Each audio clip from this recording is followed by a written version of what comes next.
Bonjour, bonjour, c'est mardi merveilleux. La pluie est là, il fait un peu frais. Mais c'est un joli mardi. Le Père l'a créé pour toi et pour moi. La Bible déclare, voici les jours que l'Éternel a fait. Soyons heureux et réjouissons-nous. Dieu savait que ce mardi, il allait pleuvoir. Dieu savait que la terre avait besoin d'être mouillée avec la pluie afin de faire germer tout ce qui était mort. C'est un joli mardi. Alors je vous souhaite bon mardi. C'est Maman Jeanne encore une fois. Nous continuons la méditation. Aujourd'hui c'est notre deuxième jour de puissance.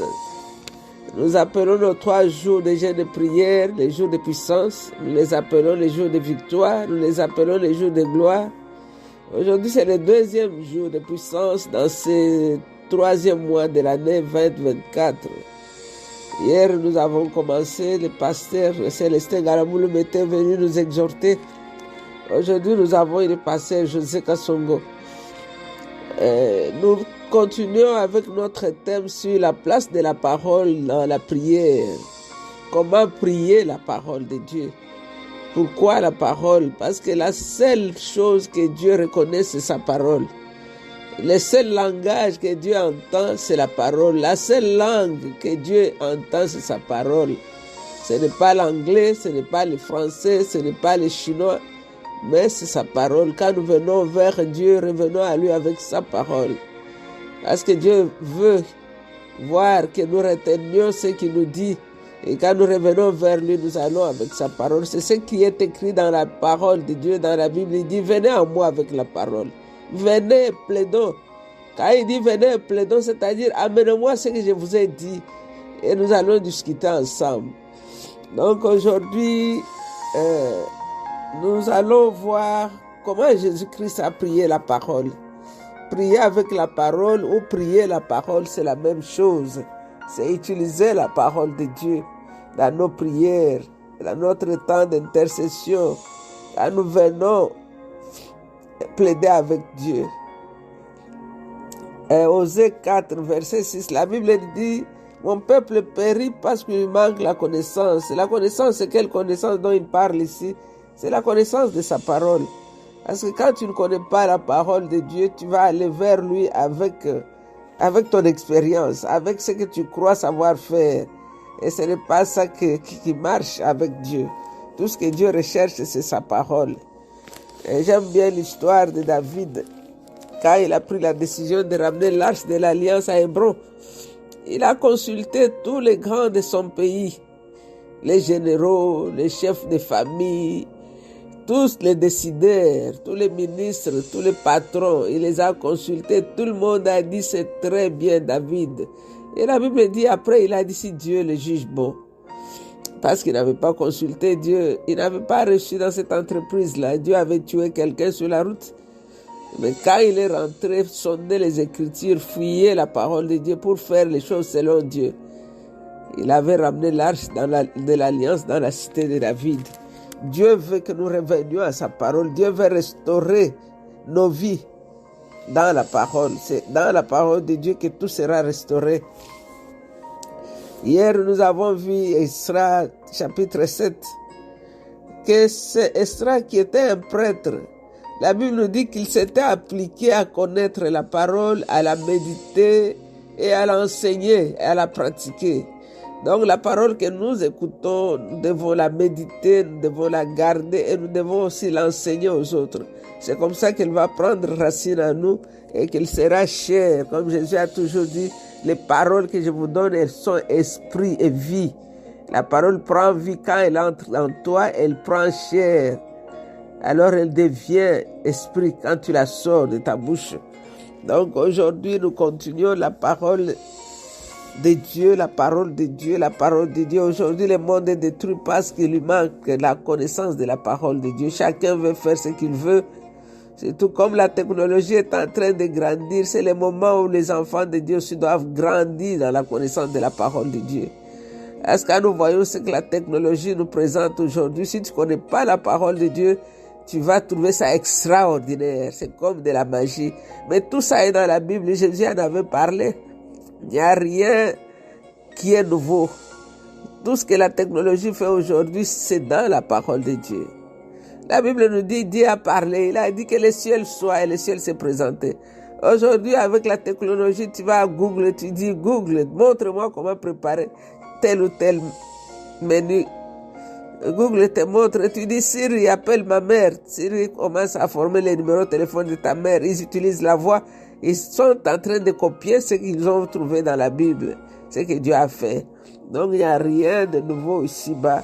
Il faut seulement que les enfants de Dieu grandissent dans la connaissance de Dieu, de sa parole. Jésus a dit, les peuples de ce temps-là, quand son retour approche, la connaissance va croître. C'est écrit dans le livre de Daniel. La connaissance est en train de grandir, la connaissance du monde, la connaissance de l'intelligence, ce qu'on appelle l'intelligence artificielle. Quand vous entrez là-dedans, ça vous dépasse. Mais si nous connaissons la parole de Dieu, nous allons comprendre quelle heure il est sur l'horloge de Dieu.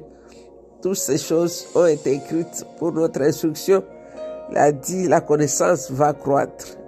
Elle est vraiment en train de grandir. La technologie est en train de nous dépasser. Donc, il faut que toi, chrétien, tu rentres dans la parole, tu sois dans l'intimité avec la parole de Dieu, tu connaisses la parole de Dieu. Sinon, tu vas te perdre. Alors, nous allons voir comment Jésus-Christ a prié avec la parole de Dieu, comment il a utilisé la parole. Nous prenons Matthieu chapitre 4, verset 2. Verset 2, la Bible nous dit, après avoir passé 40 jours et 40 nuits sans manger, Jésus eut faim.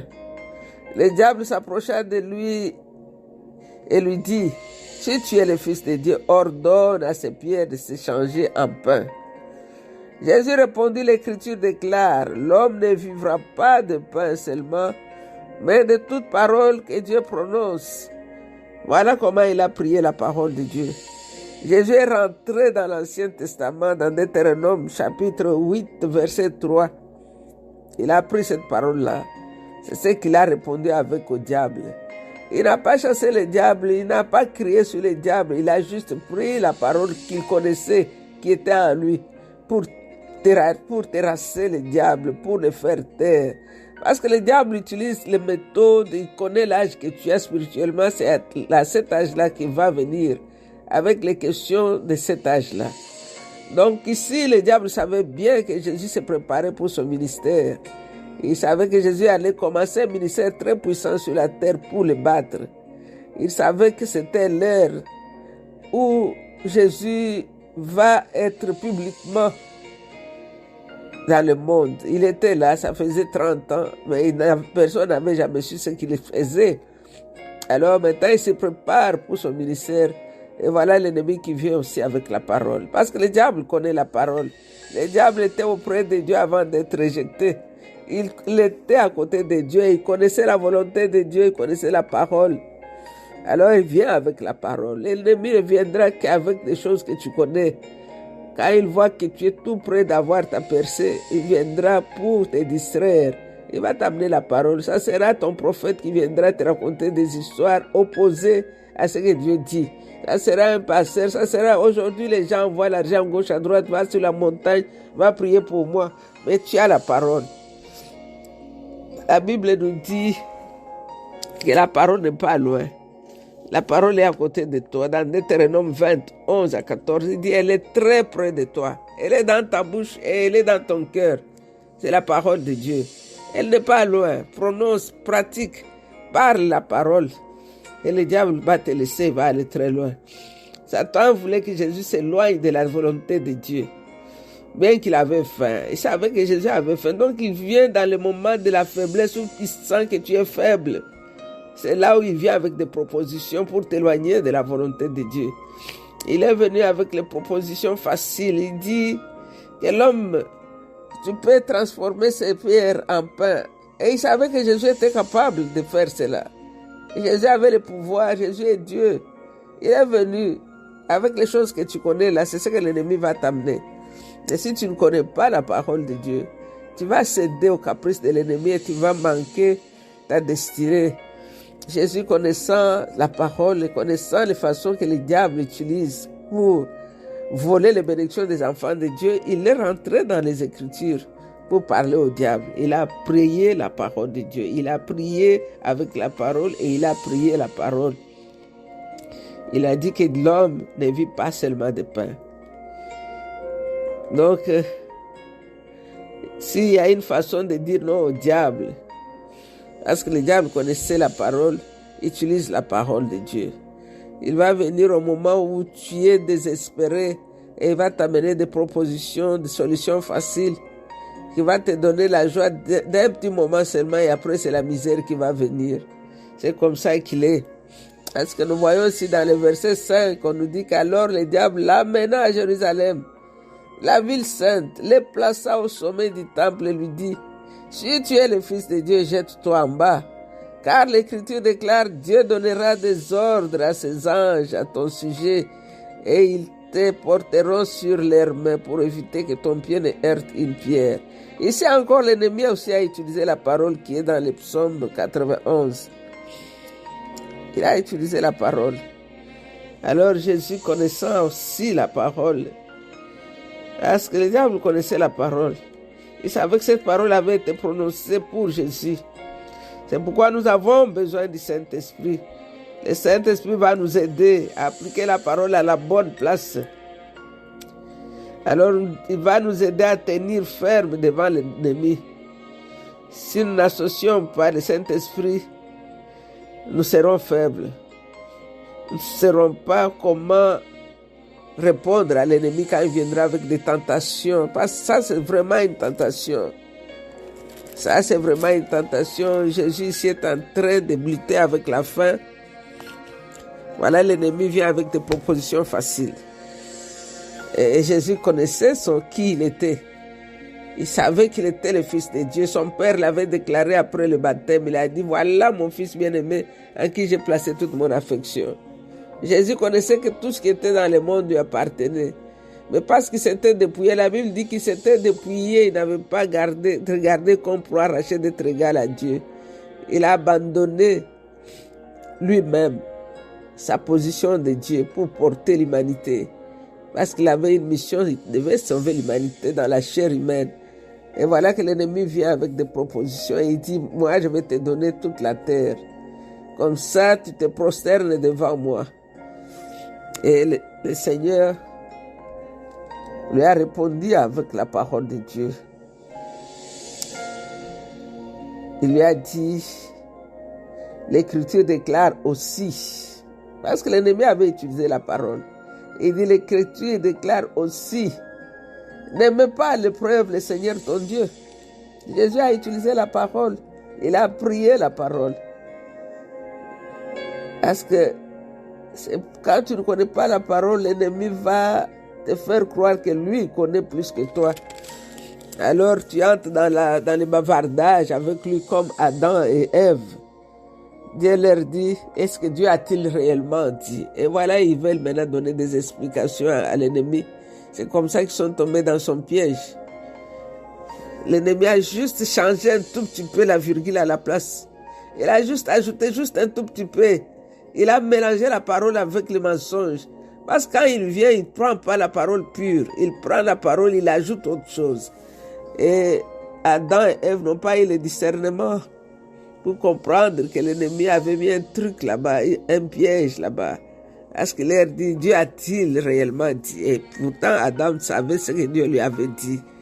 Donc, nous avons besoin du Saint-Esprit. Nous avons vraiment besoin du Saint-Esprit parce qu'il va nous aider à comprendre réellement quand c'est le diable qui parle ou bien quand c'est Dieu qui parle. Parce que l'ennemi utilise aussi la parole. Il connaît la parole. Abraham a écouté Sarah aussi. Et pourtant Dieu l'avait dit, Abraham, je vais te donner un enfant. Contre les étoiles, contre les sables. Voilà le nombre des enfants que tu vas voir de Sarah. Mais ici, Abraham a écouté Sarah et ils ont fabriqué Ismaël. Et c'est des problèmes que nous voyons aujourd'hui. Si tu as la connaissance de la parole de Dieu, tu vas dire que Dieu est fidèle. Ici, Abraham a mis en doute la parole de Dieu.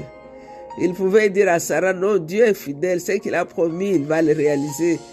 Dieu se tient toujours derrière sa parole pour l'accomplir. Mais Abraham a écouté la parole de Sarah. Aujourd'hui, nous voyons les problèmes que nous avons au Moyen-Orient. Quelqu'un disait qu'un jour, quand Dieu cherchait qui envoyer sur la terre pour sauver l'homme, il a dit à Abraham, tu vas aller sauver l'homme. Abraham a dit non. Seigneur, tu vois ce que Sarah avait fait. Il m'a dit de prendre garde. Nous avons fabriqué Ismaël. Aujourd'hui, mes enfants sont en train de s'entretuer.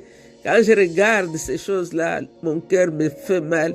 Je ne veux pas aller sur la terre pour voir encore ça. Et voilà ce qu'Abraham et Sarah ont fabriqué Ismaël. Parce que quand même Dieu est venu pour dire à Abraham, voilà, Sarah va te donner un enfant, ils ont ri. Ils ont dit qu'Ismaël vive.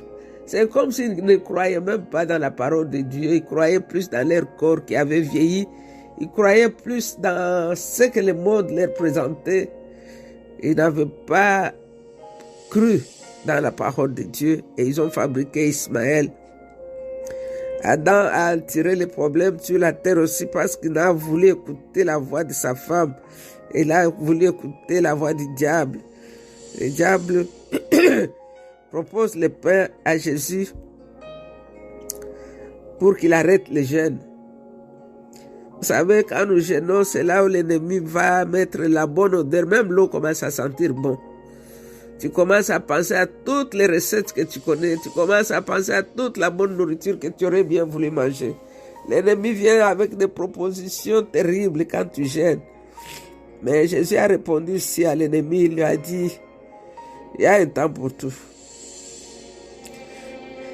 Il est venu, il lui a proposé le pain. Jésus lui a dit, il ne peut pas manger le pain maintenant. Il y a un temps pour manger le pain. Il y a un temps pour prier, pour jeûner, pour fermer les casseroles, pour penser à la parole de Dieu, pour causer avec Dieu. Donc nous devons connaître la parole de Dieu pour prier la parole de Dieu. Parce que ici encore dans Matthieu 4, 6 à 7, nous voyons que l'ennemi ne s'est pas découragé. Le diable ne se décourage pas vite. Il vient ici, il propose encore à Jésus certaines choses. Il dit, si tu es le Fils de Dieu, jette-toi en bas. Car l'Écriture déclare, Dieu donnera les ordres à ses anges à ton sujet.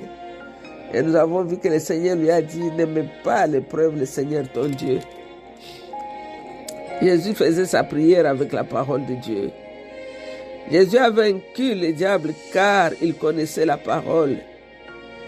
Dans Exode 32 à 33, nous pouvons voir aussi que Moïse connaissait la parole. Moïse était dépassé avec ce que faisaient les enfants d'Israël et Dieu avait décidé de les tuer.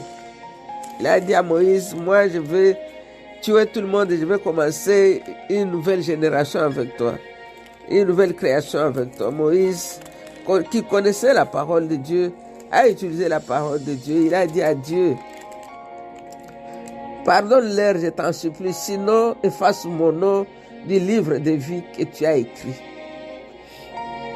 Non, répondit le Seigneur, je n'effacerai de mon livre que les noms de ceux qui ont péché contre moi. Alors, qu'est-ce que nous pouvons sous-entendre ici? Que Moïse connaissait la parole de Dieu. Il savait que Dieu avait écrit un livre. Et il savait que dans le livre, il y avait son nom. Donc, ici, par exemple, si nous allons dans le psaume 69, verset 29, ou bien Apocalypse 3, 5, nous verrons que Dieu détient un livre de vie où sont inscrits les noms des fidèles. Donc cette façon de parler s'inspire peut-être des listes établies lors des recensements. Être rayé d'une telle liste, ce n'est plus faire partie du peuple de Dieu. Donc si Moïse savait qu'il y avait un livre que Dieu avait écrit, alors quand il va pour plaider pour le péché de son peuple, il dit, Dieu, si c'est comme ça, enlève-moi du livre, efface-moi du livre. Et Dieu dit, non, je ne veux pas t'effacer du livre. Ça confirme qu'il y a un livre ici. Quand Dieu dit que je ne veux pas t'enlever des livres, cela veut dire que Dieu reconnaît que Moïse connaît qu'il y a un livre. Alors Dieu aussi parle du livre en disant, non, je ne veux pas t'enlever toi du livre, je vais enlever ceux qui ont péché. Alors, nous voyons aussi dans Luc chapitre 5, ici, Pierre aussi C'était un pêcheur qualifié, un homme qui a grandi à pêcher dans la pêche. C'était son métier, c'était le travail de la famille, c'était tout ce qu'il savait faire. Dans le Luc chapitre 5, verset 5-6, nous voyons Pierre qui parle à Jésus. Ils ont pêché toute la nuit, il n'y avait pas de poisson. Alors il dit, Maître, nous avons travaillé toute la nuit sans rien prendre. Mais puisque tu me dis de le faire, je jetterai le filet. Ils jetèrent donc et prirent une si grande quantité de poissons. Ici, qu'est-ce que nous voyons encore? Toujours la parole. Ici, Pierre savait comment attraper les poissons, mais ici, il sait. Il sait que mon expérience n'a rien produit. Il sait que mon savoir-faire n'a rien produit. Il sait que tout ce que j'ai appris toute ma vie ne pouvait pas produire quelque chose. Alors il dit à Jésus, je l'ai fait selon ta parole. J'ai fait selon ce que tu m'as dit de faire. J'obéis à ton commandement. Et voilà pourquoi je vais jeter le filet. La Bible dit, ils ont travaillé toute la nuit. Ils étaient fatigués. Ils pouvaient dire, non, ça ne sert à rien, on viendra un autre jour. Mais ici, il a obéi et il a jeté le filet. Et il a récupéré plus de poissons qu'il n'a jamais récupéré. Donc, nous voyons la puissance de la parole de Dieu. Quand tu pries avec la parole de Dieu, tu dois faire confiance à Dieu dans sa parole et tu verras cela s'accomplir. Toujours Luc 23, Luc 23, verset 46, nous allons nous arrêter là-bas. Luc 23, verset 46, nous voyons aussi que la parole est très importante. Tu peux même prendre seulement la Bible, commencer à réciter la parole de Dieu, à crier à haute voix la parole de Dieu. C'est plus que des mots que nous faisons quand nous disons que nous prions. Commence seulement à énumérer la parole de Dieu. Qu'est-ce que Dieu a dit à propos de tes enfants? Il a dit, mon esprit sur moi, sa parole dans ma bouche ne va jamais s'éloigner de moi, ni de mes enfants, ni des enfants de mes enfants, ni les enfants des enfants de mes enfants. Il a dit, la postérité de mes enfants sera grande et tous mes enfants prononceront le nom de l'Éternel avec amour. Seigneur, voilà ce que tu as dit à propos de mes enfants. Seigneur, tu as dit, mes enfants vont construire les maisons, ils vont y habiter, ils vont planter les champs, ils vont manger les fruits. Voilà ta parole, Seigneur. Ils vont se marier, ils vont se multiplier, ils ne vont pas diminuer. Donc, il n'y aura pas un enfant qui va se marier sans avoir des enfants. Il n'y aura pas la stérilité dans ma génération. Il n'y aura pas de stérilité dans ma maison, car tu l'as dit. Donc, viens à Dieu avec la parole. Ce ne sont pas des larmes. Tu viens là, tu commences à pleurer. Ça ne change rien, ça ne bouge même pas Dieu. Ce qui bouge Dieu, c'est quand tu viens avec sa parole, quand tu connais sa parole. Ici, dans Luc 23, 46, la Bible nous dit ceci. Jésus s'écria d'une voix forte, « Père, je remets mon esprit entre tes mains. » Après avoir dit ces mots, il mourut. Jésus savait dans quelle main il allait déposer son esprit. Il n'a pas laissé son esprit en l'air, vagabondant. Parce que nous savons qu'il y a un verset où il a dit, « Seigneur, Père, pourquoi tu m'as abandonné? Mon Dieu, pourquoi tu m'as abandonné? » Mais ici, au moment d'expirer, il dit, d'une voix, il l'appelle Père. Ce n'est plus Dieu, il dit Père. Je remets mon esprit entre tes mains. Parce qu'il savait que s'il n'avait pas déposé son esprit entre les mains de son Père, l'ennemi allait prendre son esprit pour vagabonder et jouer avec. Nous nous arrêtons là. Pratique la parole, lis la parole, aime la parole, serre-la dans ton cœur comme David qui dit, je la serre sur mon cœur pour ne pas pécher contre toi. Je la mange et elle a un goût plus doux que celui du miel. Père, nous te disons merci. C'est dans le nom de Jésus que nous avons ainsi parlé, prié et nous disons Amen. Mémorise un verset aujourd'hui. Bye. I love you.